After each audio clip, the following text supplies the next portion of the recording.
કેમ છો બધા મજામાં? જય માતાજી, જય શ્રી કૃષ્ણ, ખવા ઘણી. તો મારા નવા બ્લોગ્સમાં તમારું સ્વાગત છે. અને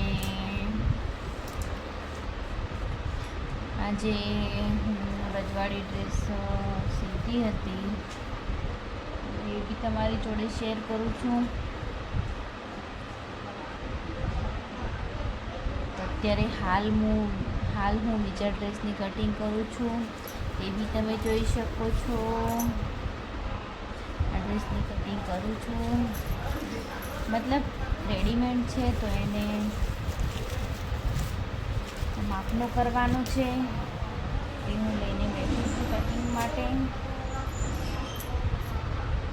તમે જોઈ શકો છો. હું ફટાફટાને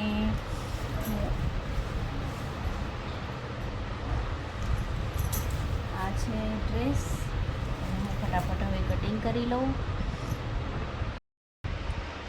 તો મેં એક ડ્રેસનું કટિંગ કરીને મૂકી દીધું છે, અને જે પોશાક બનાવી છે તે આ પોશાક બનાવી છે, તમે જોઈ શકો છો.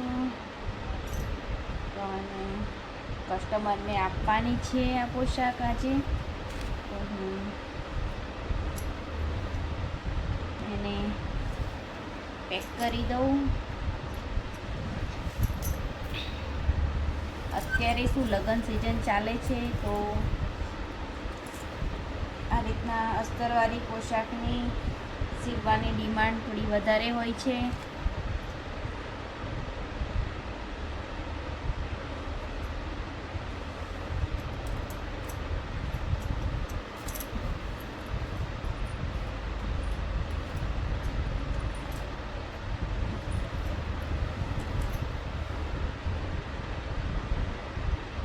આ છે એની કુર્તી, તમે જોઈ શકો છો.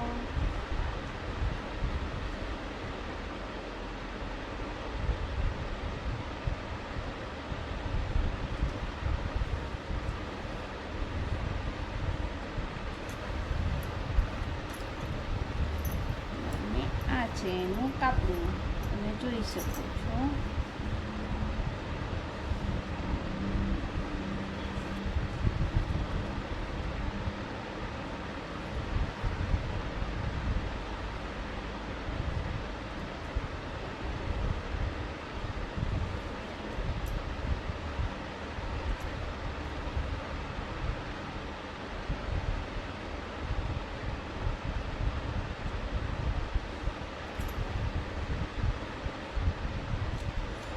કપડાં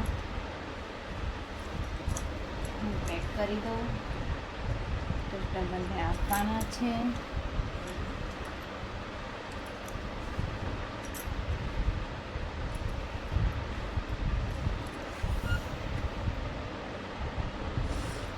અને તમારે જો મારી જોડે સીવડાવવા હોય તો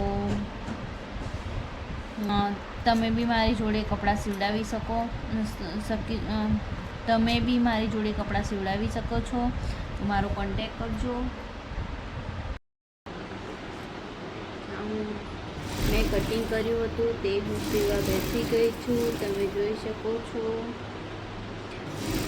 આ પોશાકને અસ્તર લગાવવાનું છે, અને કામ એ જ છે પોશાકનું. અને બીજું કે આજે યશસ્વી આવી નથી, તો શોપ પર હું એકલી છું. એ હોય છે તો સારું રહેશે બોલવામાં, મતલબ કે આખો દિવસ ટાઈમપાસ થઈ જાય છે. આજે એ સ્કૂલમાંથી મંદિરે ગયા હતા, અને ત્યાંથી એના સરના ત્યાં જમણવાર હતું, તો ત્યાંથી પછી પાછા રિટર્ન ગામભોળમાં આવ્યા નથી, અને ઘરે જતી રહી છે તે. તો આ કામ પતાવીને થોડી વારમાં નીકળું છું ઘર માટે. તો મારા વિડીયોને લાઈક કરો, શેર કરો અને સબસ્ક્રાઈબ કરો. Thank you.